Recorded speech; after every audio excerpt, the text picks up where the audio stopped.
Welcome to Cleopatra, Queen of Egypt.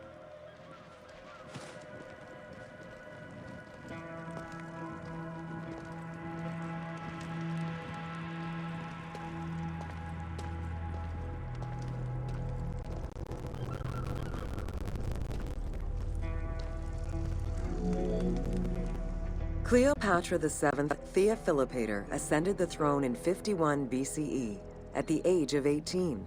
Though her early attempts to maintain power were often challenged, she eventually prevailed and became the sole ruler of Egypt. According to Plutarch, she was the only Ptolemaic pharaoh to speak the Egyptian language. Her intelligence, coupled with a good education and a great political mind, allowed her to make the alliances necessary to maintain the independence of Egypt while Rome was becoming a Mediterranean empire.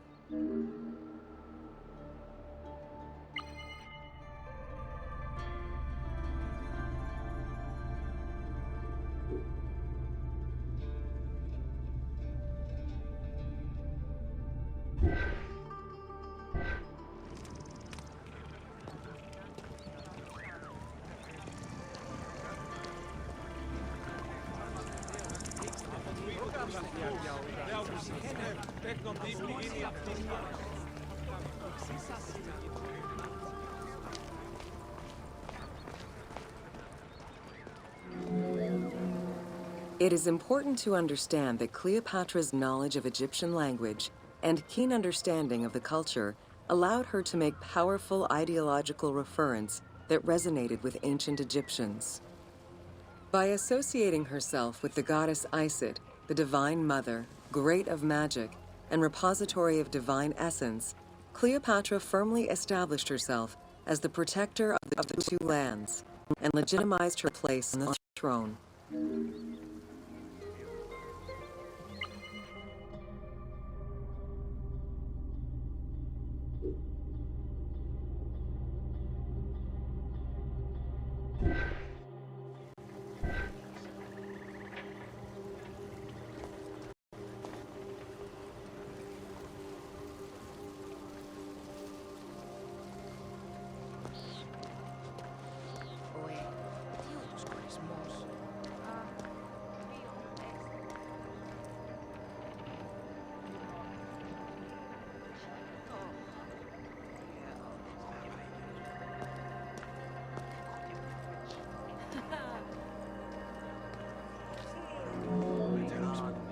Upon his death in 51 BCE, Ptolemy XII Aulus bequeathed his kingdom to his daughter and eldest son, Cleopatra VII and Ptolemy XIII. As was custom, the siblings were married. The new pharaoh was 10 years old, his sister wife 17. The early years of their reign were not easy. Between 50 and 48 BCE, droughts and floods aggravated Egypt's problems. General Achilles and the royal advisor Pothinos kept intervening in the young ruler's political decisions and eventually colluded to turn Ptolemy XIII against Cleopatra. By 48 BCE, Cleopatra was in exile.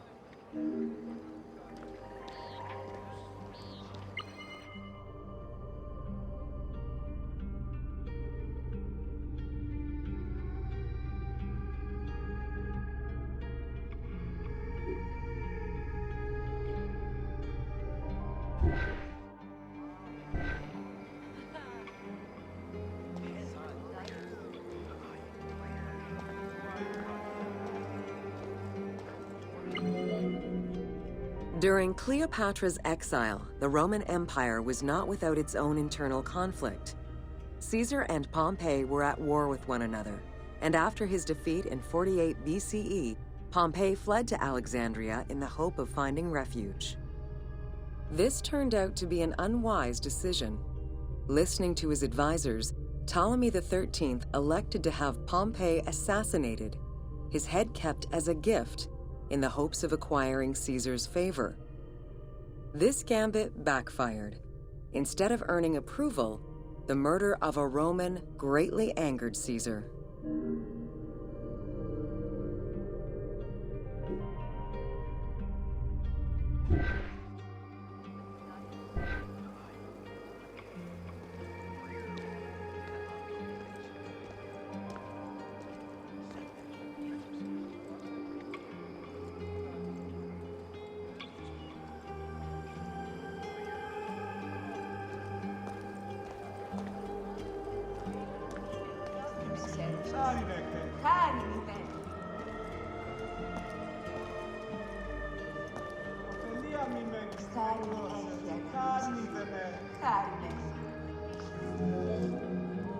Cleopatra, aware of Caesar's anger against Ptolemy for the murder of Pompey, decided to take advantage of the situation.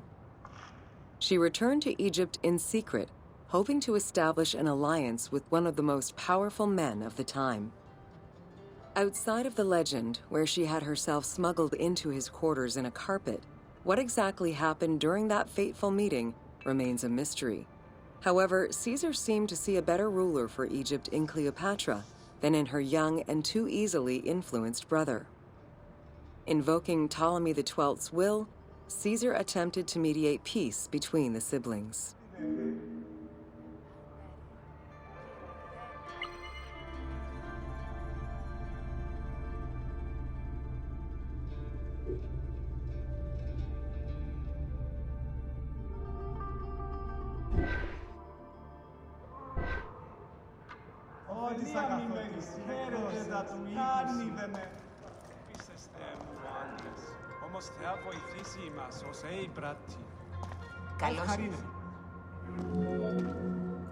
Ptolemy XIII was enraged by the turn of events, and his advisors were none too happy to see Cleopatra return.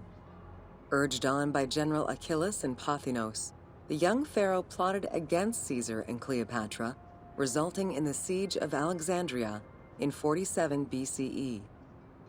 It was in March 47 BCE that Caesar defeated Ptolemy XIII's forces. The young pharaoh drowned in the Nile after having fled the battlefield. With her opponents dead or powerless, Cleopatra married her other much younger brother, Ptolemy XIV, and finally claimed the throne of Egypt for good. The end of the Alexandrian War also cemented the romantic and political alliance between Cleopatra and Caesar.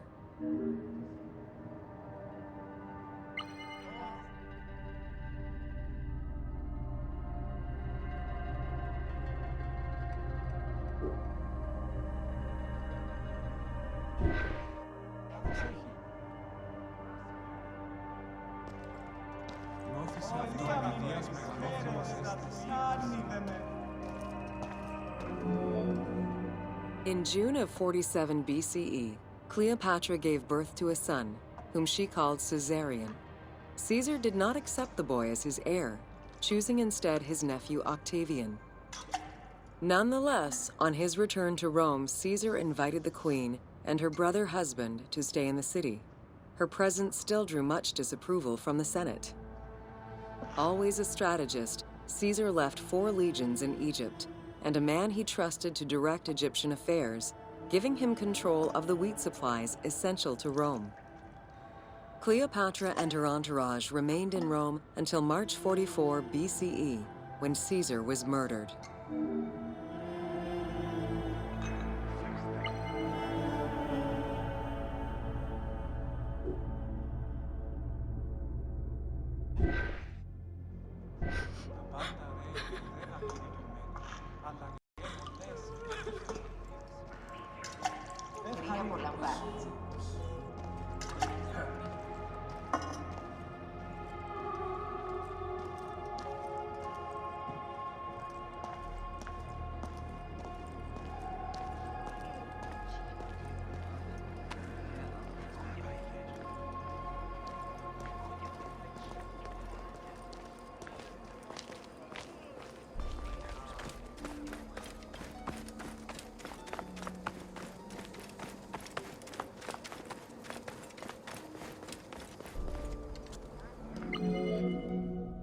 Caesar's most faithful ally, Mark Antony, often visited the Queen of Egypt during his stay in Rome.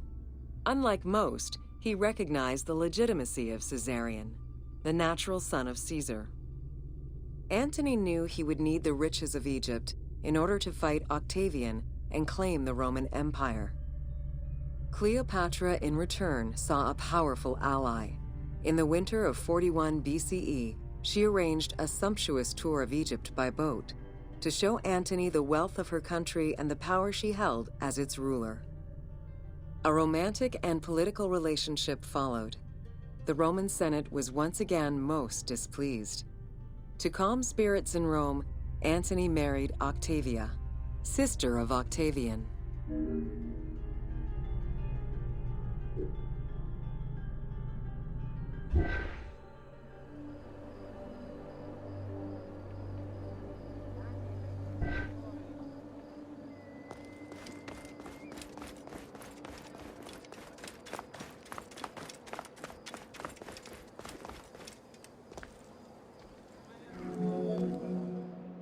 Despite his marriage to Octavia, Antony remained Cleopatra's lover, and she gave birth to their children.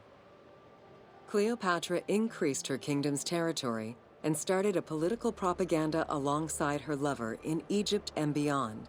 She hoped to create a Ptolemaic federal empire with Alexandria at its center.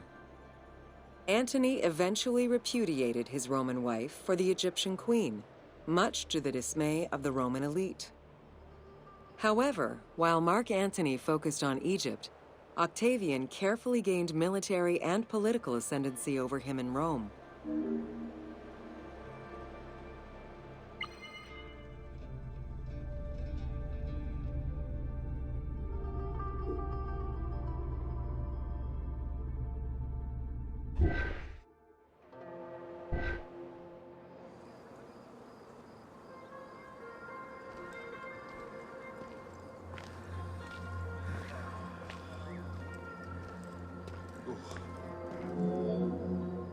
Octavian managed his own propaganda campaign and succeeded.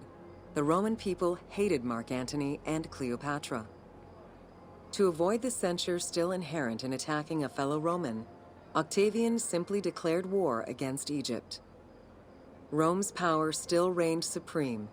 The powerful Egyptian fleet, led by Cleopatra as well as Mark Antony's forces, were defeated in 31 BCE in Actium. Octavian arrived in Egypt in 30 BCE to formalize his victory.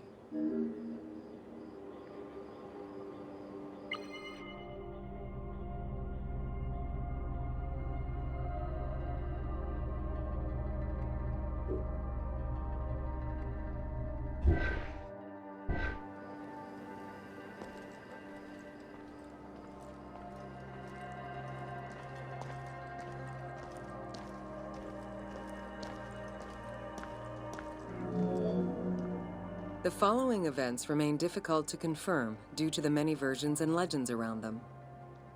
It is believed that after hearing a rumor about Cleopatra's suicide, Mark Antony committed suicide himself.